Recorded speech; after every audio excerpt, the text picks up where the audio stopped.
নমস্কার বন্ধুরা, welcome back to my channel Champa Rannaghor. আজ আমি আপনাদের সঙ্গে শেয়ার করব দুর্দান্ত স্বাদের পেঁপের রেসিপি।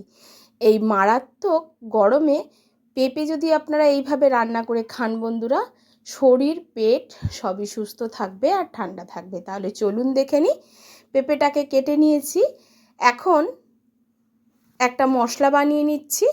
এখানে প্রথমে কড়া বসিয়ে দিয়েছি, কড়ার মধ্যে হাফ চামচ গোটা জিরে আর একসাথে রাঁধুনি আর কালো জিরে দিয়ে, যেহেতু থাম্বনেলটা আমি বানিয়েছিলাম তার জন্যে কালো জিরে আর রাঁধুনি হাফ চামচ করে একসাথে মিশিয়ে নিতে হবে। নিয়ে সেটাকে দিয়ে দিতে হবে কড়ার মধ্যে, বা আপনারা আলাদা আলাদা করেই ভাজতে পারেন, আলাদা আলাদা করে দিতে পারেন। আমি যেহেতু থাম্বনেলের জন্যে কালো জিরে আর রাঁধুনিটাকে একসঙ্গে মিশিয়ে নিয়েছিলাম। এবার এটাকে খুব ভালো করে ড্রাই রোস্ট করতে হবে, মাথায় রাখবেন যাতে পুড়ে না যায়। মিডিয়াম ফ্লেমে ভালো করে ভেজে তুলে নিলাম মশলাটা আলাদা সাইডে। এখন ওই কড়াতে আবারও একটু তেল দিয়ে দিলাম। তেলের মধ্যে এখন কেটে রাখা পেঁপেগুলোকে আমি দিয়ে দেবো। পেঁপেগুলোকে একটু চৌকো চৌকো করে আমি কেটেছি। এর থেকে আলুর সাইজটা আমি একটু বড় করে কেটেছি, কারণ আলুটা হচ্ছে চন্দ্রমুখী আলু, পেঁপেটা সেদ্ধ হতে দেরি হবে। তার জন্যে আমি প্রথমেই তেলের মধ্যে পেঁপেটাকে একটু হালকা করে ভেজে নিচ্ছি। আর পেঁপে যদি এরকম হালকা করে ভেজে রান্না করা যায় বন্ধুরা, পেঁপের যে একটা গন্ধ থাকে সেই গন্ধটা কিন্তু বেরোয় না। অনেকে কিন্তু এই গন্ধের জন্যে পেঁপে খেতে অপছন্দ করে। তার জন্যে পেঁপেটাকে যদি এরকমভাবে হালকা করে ঢাকা দিয়ে ভেজে নেওয়া যায়, তাতে কিন্তু তরকারির টেস্ট ভালো আসে। এখন পেঁপের মধ্যে দিয়ে দিচ্ছি পরিমাণ মতো হালকা করে অল্প একটু লবণ, আর দিয়ে দেবো হলুদ গুঁড়ো। দিয়ে পেঁপেটাকে হালকা করে ভেজে নিচ্ছি। কোনো রকম কালার আসবে না পেঁপের গায়ে।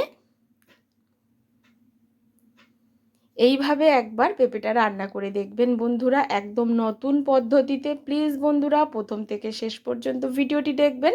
ভিডিওটি কিন্তু বেশি ইউনিক।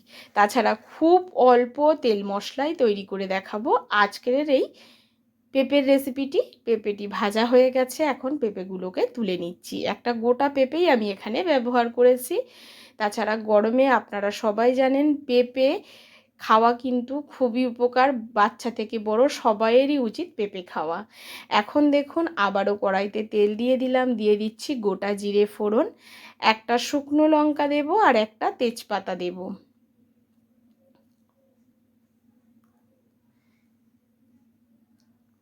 কোনো রকম গুঁড়ো মশলা এখানে আমি আর ব্যবহার করব না।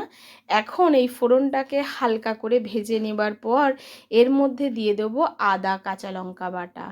এখানে যে কটা কাঁচা লঙ্কা, আপনারা যেরকম ঝাল খান সেই অনুযায়ী কাঁচা লঙ্কাটা বেটে নেবেন। আমি এখানে আদা আর কাঁচা লঙ্কা বাটা একসাথে করে দিয়ে দিলাম। আর কোনো রকম ঝালের এখানে ব্যবহার হবে না। তাছাড়া পেঁপে একটু মিষ্টি মিষ্টি খেতে বেশ ভালো লাগে, যেহেতু নিরামিষ। এখানে কিন্তু খুব বেশি ঝাল দিলে একদমই ভালো লাগবে না। এবারে দিয়ে দিলাম একটা ছোট সাইজের টমেটো। এবার খুব ভালো করে টমেটো, আদা, কাঁচা লঙ্কাটাকে তেলের মধ্যে নাড়াচাড়া করে একটু ভেজে নিচ্ছি। বেশ আদার কাঁচা গন্ধটা চলে গেলে এর মধ্যে দিয়ে দেবো আলুগুলো কিন্তু আমি আগে থেকে ভাজিনি। যদি আপনাদের চন্দ্রমুখী আলু না হয়, জ্যোতি আলু হয়, তবে আপনারা কিন্তু তেলে ভেজে আলাদা করে ভেজে নিতে পারেন। তাছাড়াও কোনো প্রয়োজন নেই, আপনি একেবারে ফোড়ন দিয়ে তার মধ্যে আলুটা দিয়ে দেবেন। পেঁপেটা আগে ভেজে নেওয়ার কারণ ওটাই বললাম, পেঁপের থেকে একটা কাঁচা গন্ধ অনেকেই পছন্দ করে না, তার জন্য পেঁপেটাকে আগে হালকা করে ভেজে নিয়েছি। এবারে খুব ভালো করে আলুটাকে কিছুক্ষণ নাড়াচাড়া করার পরে আলু আর পেঁপেটাকে খুব ভালো করে কষিয়ে নিতে হবে এই আদা কাঁচা লঙ্কার মধ্যে। এবারে এটাকে কিছুক্ষণ ঢাকা চাপা দিয়ে লো ফ্লেমে রান্না করব, ওই ধরুন 3 থেকে 4 মিনিট। মাথায় রাখবেন কোনো মতে যেন কোনো রকম সবজি কড়াই লেগে না যায়, তবে কিন্তু এই তরকারির স্বাদ বিস্বাদ হবে। এখন দিয়ে দিচ্ছি পরিমাণ মতো হলুদ গুঁড়ো। হলুদ গুঁড়ো দিয়ে একটু নাড়াচাড়া করে নিচ্ছি। অনেকে এরকম সাদামাটা কালার খেতে অপছন্দ করেন, সেক্ষেত্রে এখানে একটু আপনারা কাশ্মীরি লঙ্কার গুঁড়ো ব্যবহার করতে পারেন, তবে আমি কোনো রকম এখানে লঙ্কার গুঁড়ো ব্যবহার করিনি। এবার ঢাকা চাপা দিয়ে কিছুক্ষণ হতে দেবো। ততক্ষণে যে মশলাটা ভেজে নিয়েছিলাম, গোটা মশলা, গোটা জিরে, রাঁধুনি আর কালো জিরে, সেটাকে অল্প করে জল দিয়ে শিলপাটায় একটু মিহি করে বেটে নেব।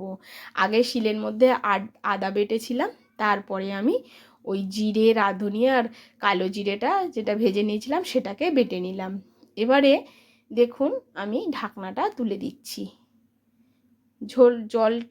জল তো দিইনি এখনো পর্যন্ত, অনেকটাই তেল ছেড়ে গেছে। এখন কিন্তু পেঁপেটা কিন্তু সেদ্ধ হয়ে গেছে আর আলু কিন্তু সেদ্ধ হয়ে গেছে। একটা পেঁপে আমি আপনাদেরকে একটু ভেঙে দেখিয়ে দিচ্ছি বন্ধুরা, দেখুন। এবারে যাতে পেঁপে আলু খুব সুন্দরভাবে সুসিদ্ধ হয়, তার জন্যে এখানে অল্প করে জল ব্যবহার করব।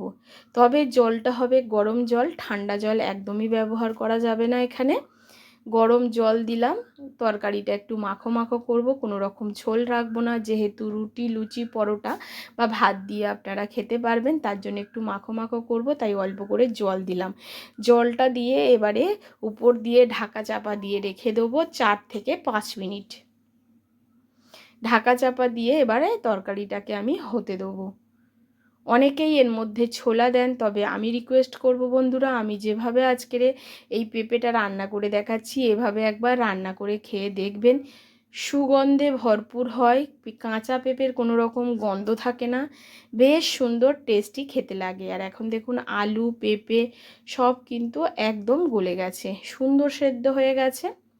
দেখতে পাচ্ছেন খুব বেশি মশলাও ব্যবহার করিনি, আবার খুব বেশি তেলও কিন্তু বন্ধুরা এর মধ্যে দিইনি।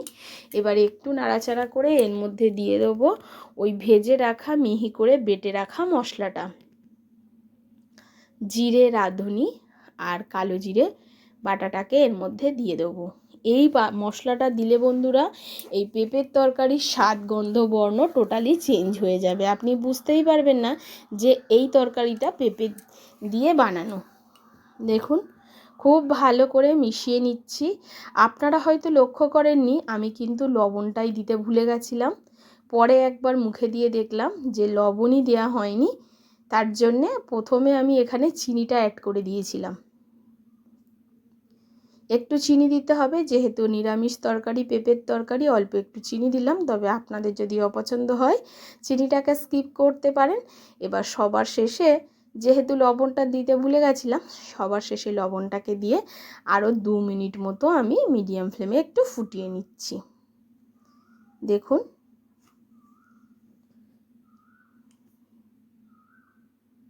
এবারে খুব ভালো করে এটাকে মিশিয়ে নিচ্ছি। প্লিজ বন্ধুরা, আমার এই ছোট্ট চ্যানেলে আপনাদের সাপোর্ট আর সাহায্যের খুবই প্রয়োজন। প্লিজ পাশে থাকবেন আর সাপোর্ট করবেন। এখন আমাদের তরকারিটা কিন্তু একেবারে রেডি হয়ে গেছে, প্রায় 2 থেকে 3 মিনিট। এটাকে গ্যাস অফ করে ঢাকা চাপা দিয়ে রেখে দেব। দেখুন কতটা সুন্দর দেখতে হয়েছে আর বেশ মাখো মাখো হয়েছে। দেখুন বন্ধুরা, সব নামিয়ে নিয়েছি আর সামনে দিয়ে দেখিয়ে দিচ্ছি কেমন হয়েছে, অবশ্যই কমেন্ট করে জানাবেন।